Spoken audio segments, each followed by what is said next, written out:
আচ্ছা তুমি দেখো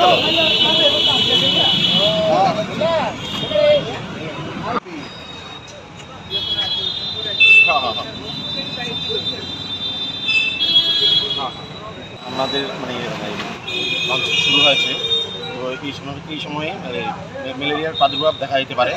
তো বিশেষ করে যেখানে নর্দমা বা জমা জল থাকে সেখানে ম্যালেরিয়ার লার্ভা বা এখানে ব্রিডিং হতে পারে।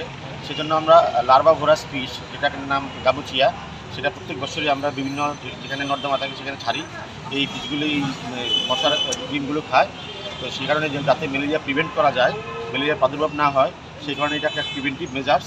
তো আমাদের সেক্রেটারি হেলথ শ্রী কিরণ গিত্তে স্যার 13-14 নর্থ ত্রিপুরা ধলাই ডিস্ট্রিক্টের বিভিন্ন হসপিটাল ভিজিট করেছেন, বিভিন্ন পিআরআই মেম্বারের সাথে কথা বলেছেন এবং ম্যালেরিয়া প্রতিরোধে পরবর্তী সময় স্টেট লেভেল মিটিং করেছেন।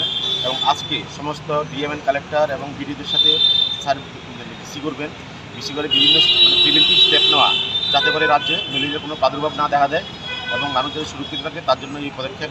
আজকে আমাদের আহ্বানে সারা দিয়ে আমাদের মেয়র স্যার এখানে এসেছেন। উনি নিজের হাতে এই লার্ভিভোরাস ফিশ এখানে ছেড়েছেন, যাতে করে মশার ব্রিডিংটা না হয়।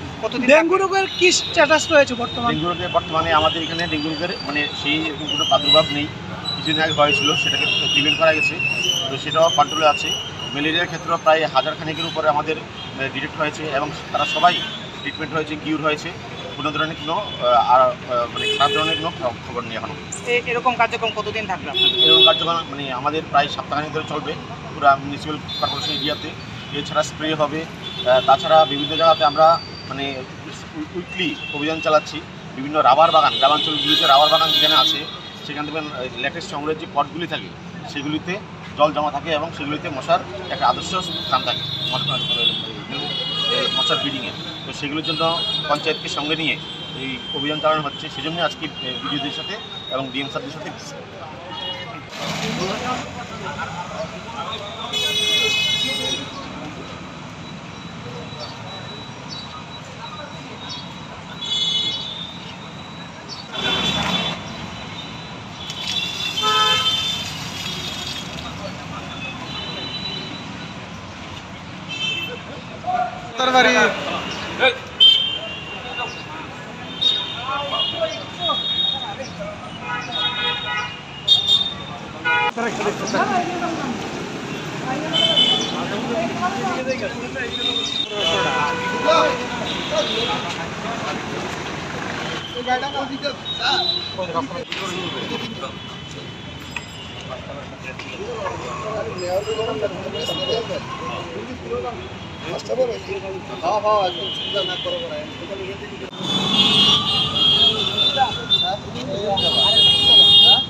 আচ্ছা তুমি দেখো